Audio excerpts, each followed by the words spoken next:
প্রশাসন এখনো আসেনি, বিপ্লবের পূর্ণাঙ্গ ঘোষণা এখনো আমরা পাইনি। আমরা ইনশাআল্লাহ ধাপে ধাপে সামনের দিকে এগিয়ে যাব। আমরা হারিয়ে যেতে দেব না। এই জুলাইকেই বুকে লালন করে আমরা এগিয়ে যাব। শহীদ পরিবারে গঠিত কমিটিকে নিয়ে আমরা বসেছিলাম, তাদের চোখের পানি আমরা দেখেছি। তারা বলেছে সরকারের কোনো সাহায্য চাই না, আমরা ন্যায় বিচার চাই, উনি হাসিনার বিচার চাই,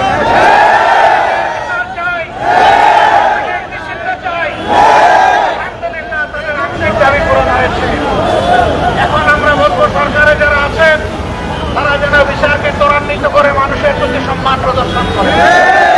যারা সরকারে আছেন আমরা জানি, আমরা এই সবাই মিলে তাদেরকে বসিয়েছি। যেহেতু জনতার আকাঙ্ক্ষা বাস্তবায়নের এই সরকার, কাজেই কোনো চোখ রাঙানির উপেক্ষা না করে তাদেরকে জনদাবির প্রতি সম্মান রেখে সবগুলা ন্যায্য দাবি পূরণ করতে হবে, খুনিদের বিচার করতে হবে। দেশের মানুষ খুনিদের উপযুক্ত শাস্তি দেখতে চায়। বলবো না ফাঁসির কাজটা চুলাও, কিন্তু যার কপালে ফাঁসির কাজটা আছে তাকে চুলাতে হবে। বিচার দেখতে চাই আমরা, অন্যায় বিচারের মাধ্যমে কারো শাস্তি হোক এটাও আমরা চাই না। কেউ যাতে ন্যায় বিচারকে ফাঁকি দিতে না পারে সেটাও আমাদেরকে লক্ষ্য রাখতে হবে। সরকারকে 18 কোটি মানুষের 36 কোটি অস্তিত্ব আপনাদের দিকে তাকায় আছে। সুতরাং ডানে বামে হেলে পড়ার কোনো সুযোগ নেই। সামনের দিকে চলতে হবে, সোজা রাস্তায় চলতে হবে। স্বার্থে থেকে জাতি আপনাদেরকে শক্তি যোগাবে ইনশাআল্লাহ। কোনো অন্যায়ের সাথে আপনারা যদি আপোষ করেন এই জাতি আপনাদেরকে ক্ষমা করবে।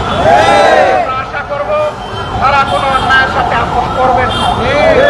ন্যায়ের উপর প্রতিষ্ঠিত থেকে জাতিকে তার অধিকার ফিরিয়ে দিবেন। এই অধিকার ডাকাতরা 15.5 বছরে কেড়ে নিয়েছে।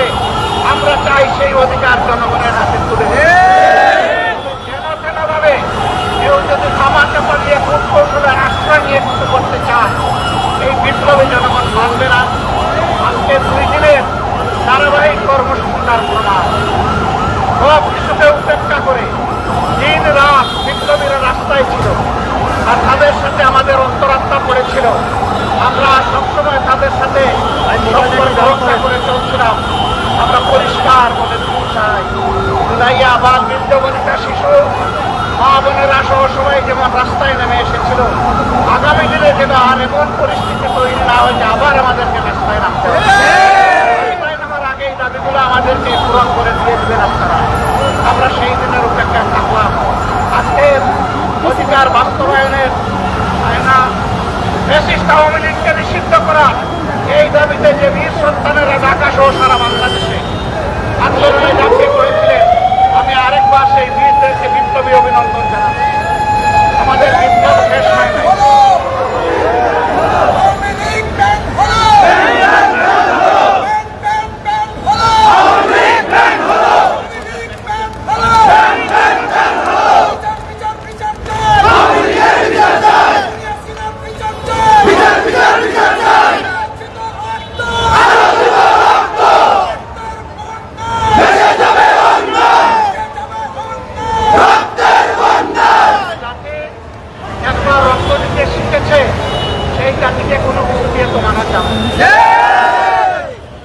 আমাদের সন্তানেরা দিয়েছে, রক্ত দেওয়ার জন্য আমরা প্রস্তুত আছি। অধিকার মহান আল্লাহ সাহায্য নিয়ে আমরা আদায় করেছিলাম। বিপ্লবী অভিনন্দন। আজকের মতো এখানেই শেষ। রাজপথে আন্দোলনে আবার দেখা হবে, জনগণের অধিকার আদায়ের আন্দোলনে।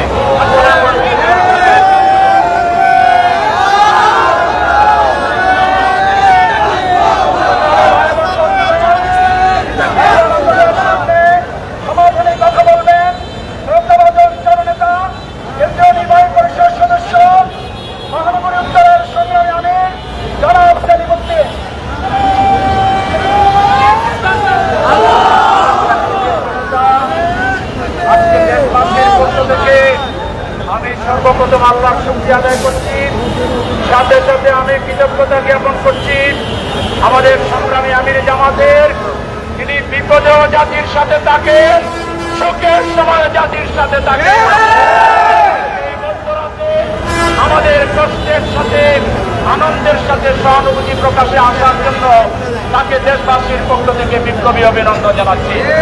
সংগ্রামী ভাইয়েরা আমার, আমাদের বিজয় এখানেই সমাপ্ত হয়ে যায়নি, আমাদের যুদ্ধ এখানে সমাপ্ত হয়ে যায়নি। বাংলাদেশ থেকে চূড়ান্তভাবে নির্মূল হওয়া পর্যন্ত আমাদের লড়াই, আমাদের সংগ্রাম, আন্দোলন অব্যাহত থাকবে। বিপ্লবী চেতনা নিয়ে আল্লাহর শুকরিয়া আদায় করে করে ফিরে যাওয়ার জন্য, আজকের দিনে কষ্ট করার জন্য শুধু আপনারা নয়, এদেশের যে বীর সন্তানেরা, বিভিন্ন রাজনৈতিক দলের নেতাকর্মীরা, সামাজিক নেতাকর্মীরা, ধর্মীয় নেতৃবৃন্দ যে কষ্ট করেছেন, সবাইকে আমিরে জামাতের পক্ষ থেকে আন্তরিক ধন্যবাদ জ্ঞাপন করে আজকের এই শুকরিয়া সমাবেশ আমরা এখানে সমাপ্ত করছি। আল্লাহ হাফেজ। আসসালামু আলাইকুম ওয়া রাহমাতুল্লাহ।